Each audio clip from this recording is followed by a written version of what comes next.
Venez vous relooker chez Luminel. Salon de beauté Luminel vous présente le journal. Luminel, osez être la plus belle.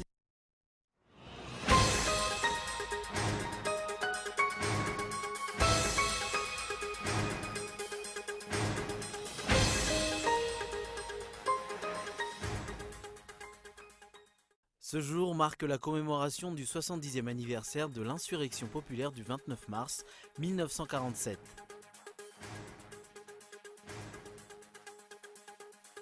Plus de peur que de mal, une cinquantaine de maisons ont été calcinées par le feu hier soir vers 22h30 à Impeflou, en Boudran. L'Union européenne A27, la Grande-Bretagne se retire. La lettre de rupture a été envoyée à Bruxelles. Il n'y aura pas de retour en arrière, promet Theresa May. Les négociations peuvent commencer. Elles s'annoncent complexes, incertaines. Elles peuvent durer 2 ans.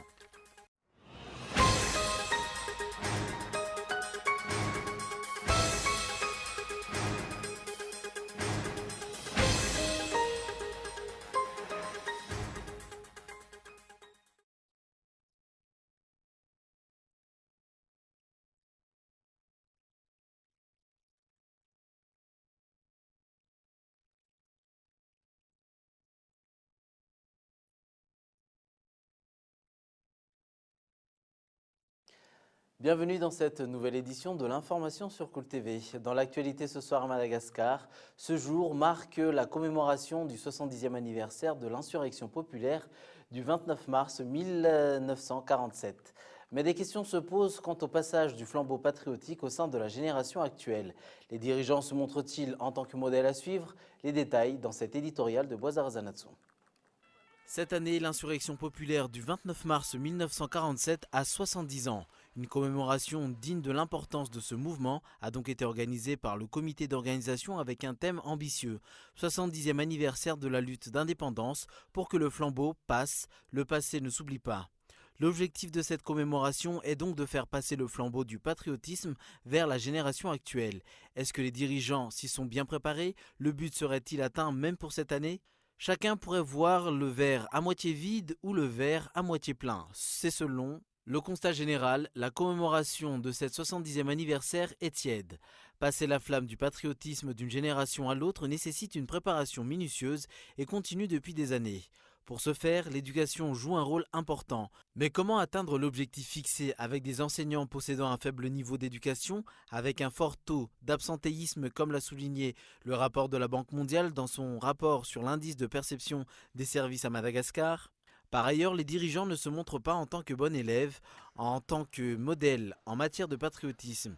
Si les aïeux ont combattu bec et ongles jusqu'à y laisser leur vie pour la conquête de l'indépendance et la protection du Tanjazan, les dirigeants actuels s'évertuent à la vendre au plus offrant. L'argent et les intérêts particuliers ont pris largement le dessus sur l'amour de la patrie et son prochain. En témoignent les pléthores de permis miniers octroyés aux étrangers, les grandes superficies offertes aux étrangers à travers des douteuses zones économiques spéciales, les meilleures terres, c'est-à-dire les terres arables, sont toujours accaparées par les étrangers comme un Marvoy, Mianjvaz, un Banz, voire même les terres avec une position prestigieuse comme la zone de recasement à Akorondan ou l'arboretum à Mbatoubé. En somme, Madagascar et les Malgaches sont toujours à la case départ. Le combat politique, économique, social et culturel se poursuit. Passer le flambeau du patriotisme à la génération future est un ambitieux projet. Sa réalisation ne peut se faire que par un président qui a été éduqué et façonné dans le patriotisme tout comme ses aïeux et non par des parvenus aux esprits cupides, sans projet de société et ne sachant même pas distinguer projet présidentiel et décentralisation. 70 ans après l'insurrection des nationalistes malgaches le 29 mars 1947, l'indépendance de Madagascar reste incertaine. La grande île n'est toujours pas indépendante, à ce que l'on fait penser aux Malagasy, expliquent les historiens. Michel Aranardzon. Cette année, Madagascar commémore les 70 ans de l'insurrection des nationalistes malgaches qui a eu lieu le 29 mars 1947. Le parti MDRM ou Mouvement démocratique pour la rénovation malgache était le fer de lance de la lutte. Des sociétés secrètes ont également participé à la lutte, comme le Panama ou le DIN. Le nombre de victimes de cette répression fait encore débat parmi les historiens, le chiffre variant de 11 000 à 100 000 morts. La raison pour laquelle la lutte contre la colonisation française a échoué, une lutte menée par le MDRM dans le calme. Je précise que ce n'était pas le PADESM qui a fait cela, mais les agents secrets de l'État français, qu'on appelait à l'époque barons. Ils ont introduit plusieurs forces de l'ordre dans le Djinn et le Panama. Tout a échoué alors qu'il était au bout de la réussite. De nombreux Malgaches étaient morts.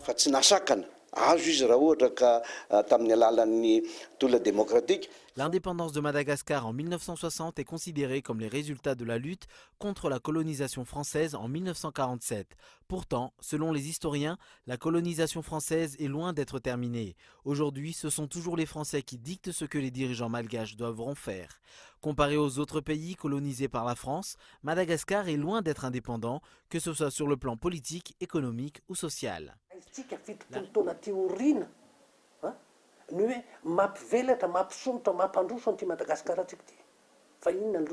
70 ans après, où en sommes-nous? Pourquoi nous n'arrivons pas à faire développer ce pays? Regardez les autres pays colonisés par la France ou par les Anglais. Par exemple l'Inde. Il a été colonisé par les Anglais depuis plusieurs années, mais actuellement, où en est-il? Il fait partie des pays innovateurs de technologie. Et les Africains, les Arabes, les Chinois, où sont-ils et où sommes-nous? Comparons pour pouvoir prendre conscience. La raison est que la plupart des Malgaches ne connaissent pas l'histoire et n'ont pas en eux ce qu'on appelle le patriotisme.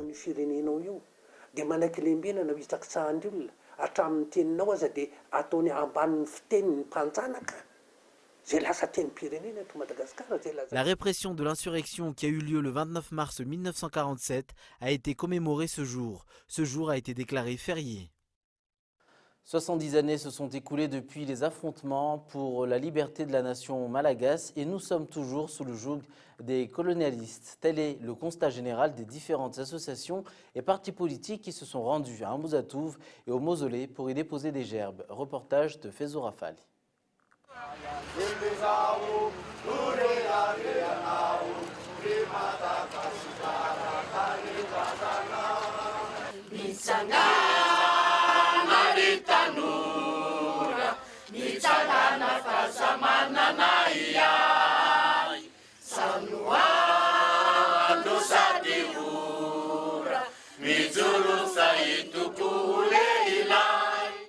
Membres de partis politiques, associations, simples citoyens comme des religieux, tous ont commémoré la 70e anniversaire de la répression de l'insurrection des nationalistes malgaches le 29 mars 1947 aujourd'hui devant le monument d'Ambouzatouf et au mausolée. Et selon leur déclaration, Madagascar ne jouit toujours pas de son indépendance malgré l'obtention d'une indépendance sur le papier. D'autres sont allés jusqu'à affirmer que les combats n'ont pas pris fin. 70 ans après que les nationalistes malgaches ont donné leur vie pour la patrie, nous en sommes toujours à ce stade. Nous devons nous focaliser sur le patriotisme à partir de maintenant et nous devons le montrer à travers le travail. La lutte continue, nous devons continuer la lutte. Nous devons poser la question, qu'est-ce qu'ils ont fait? Qu'est-ce qu'ils n'ont pas réussi à faire? Il nous appartient de continuer la lutte qu'ils n'ont pas réussi à mener jusqu'au bout. Des étudiants et des civils ont également commémoré cet événement sanglant de 1947. Des membres du parti politique Arema, parti de l'ex-président Ratiraka Didier, se sont aussi rendus sur les lieux pour y déposer des gerbes aux hommages aux morts de l'événement de 1947. Je tiens à rappeler que c'est Didier Rattira qui a construit ce mausolée. Nous devons effectuer un devoir de mémoire envers les nationalistes morts en 1947. Aucune manifestation n'a été autorisée en ce jour. À titre de rappel, environ 100 000 Malgaches ont été tués suite aux événements de 1947. En hommage à ces nationalistes, des dépôts de gerbes, des débats ainsi que des projections de films nationalistes ont eu lieu. Un an, jour pour jour, l'histoire de l'Hélisson de René. À titre de rappel, des échauffourées ont éclaté à Fort-du-Chêne, alors que le sénateur l'Hélisson de René s'apprêtait à effectuer un dépôt de gerbes au mausolée de Fort-du-Chêne avec plusieurs personnes qui l'accompagnaient, dont des députés et d'autres sénateurs. Ils ont subi des jets de lacrymogènes de la part des forces de l'ordre. Un an après, tout reste un mystère. Où est-il? Quelle est la suite? Sur un tout autre sujet, plus de peur que de mal. Une cinquantaine de maisons ont été calcinées par le feu hier soir vers 22h30 à Impéfloin-Boudrane. Aucun blessé, aucun mort n'a été enregistré pendant l'incendie. Par contre, les biens des habitants ont tous été calcinés, ainsi que les manuels scolaires des étudiants. Un court-circuit dans une petite épicerie aurait été à l'origine du drame qui a laissé derrière elle près de 58 familles réunissant 249 sinistrés. Des travaux de haute intensité de main-d'œuvre pendant 5 jours ont été mis en place afin de nettoyer les lieux et apporter une aide financière aux victimes de l'incendie.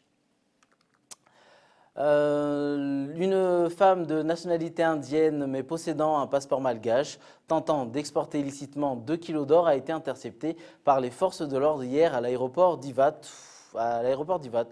Elle tentait de rejoindre l'île Maurice avec sa cargaison bien cachée dans ses parties génitales. Reportage de Nadia Rakutunravao. Une tentative d'exporter illicitement de l'or a été interceptée par les forces de l'ordre hier.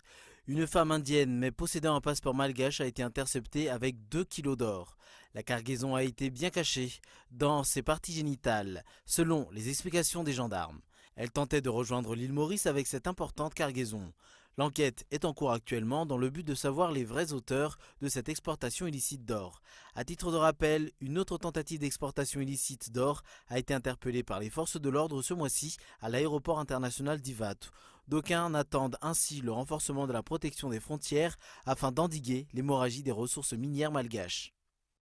Dans l'actualité internationale, l'Union européenne à 27. La Grande-Bretagne se retire, la lettre de rupture a été envoyée à Bruxelles. Il n'y aura pas de retour en arrière, promet Theresa May, qui a pris la parole devant le Parlement britannique. Elle appelle au rassemblement et rappelle que Londres reste un partenaire de l'Europe. France 24. C'est un moment historique à partir duquel il ne peut y avoir aucun retour en arrière. En quittant l'Union européenne, nous sommes capables de prendre nos propres décisions et nos propres lois. Nous allons prendre le contrôle des choses qui nous importent le plus. Et nous allons saisir cette opportunité pour construire une Grande-Bretagne plus juste, plus forte, que nos enfants et petits-enfants seront fiers d'appeler la patrie. La présidentielle en France et un soutien de plus donc pour Emmanuel Macron, celui de Manuel Valls. L'ancien Premier ministre s'était pourtant engagé à soutenir le vainqueur de la primaire de la gauche, à savoir Benoît Hamon. Les réactions sont très nombreuses. Reportage de France 24. Valls penchait de plus en plus vers Emmanuel Macron et ce matin, il a franchi le pas. Je pense qu'il ne faut prendre aucun risque pour la République. Et donc, je voterai pour Emmanuel Macron parce que... Pas de gaieté de cœur. Je voterai. Non, je prends mes responsabilités. Ce n'est pas une question de cœur, c'est une question de raison. Et je ne demande rien, ce n'est pas un ralliement. Réaction polie, mais prudente d'Emmanuel Macron. D'abord, je l'en remercie. Je serai le garant du renouvellement des visages, du renouvellement des pratiques, derrière laquelle... Ça veut dire que vous ne gouvernerez pas forcément avec lui si vous êtes élu. Vous l'avez compris. À l'issue de la primaire perdue, Manuel Valls s'était pourtant engagé à rester loyal envers Benoît Hamon. Ce dernier doit réagir dans quelques minutes à son QG. Déjà toute la matinée, ses proches ont exprimé leur indignation. Arnaud Montebourg, chacun sait désormais ce que vaut un engagement signé sur l'honneur d'un homme comme Manuel Valls. Rien. Minable, résume la députée socialiste Karine Berger. Aurélie Filippetti dénonce le non-respect des règles de la primaire. C'est un déni de démocratie.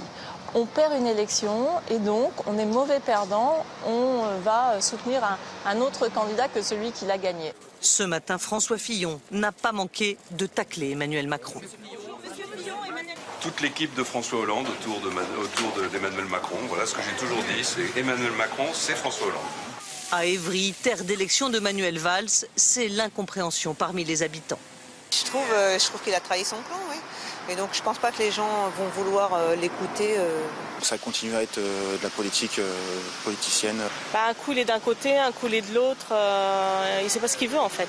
Je trouve pas ça très surprenant, honnêtement, compte tenu de leur bord politique à tous les deux.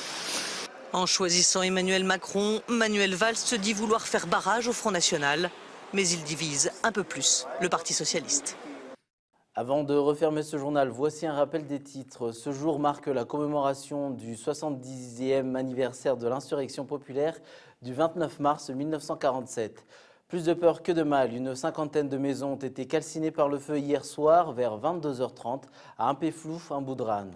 Et enfin, l'Union européenne à 27, la Grande-Bretagne se retire, la lettre de rupture a été envoyée à Bruxelles. Il n'y aura pas de retour en arrière, promet Theresa May. Voilà qui clôture ce journal. Merci de l'avoir suivi jusqu'à sa fin. Rendez-vous demain à 20h45 pour une nouvelle édition. Bonne soirée et au revoir.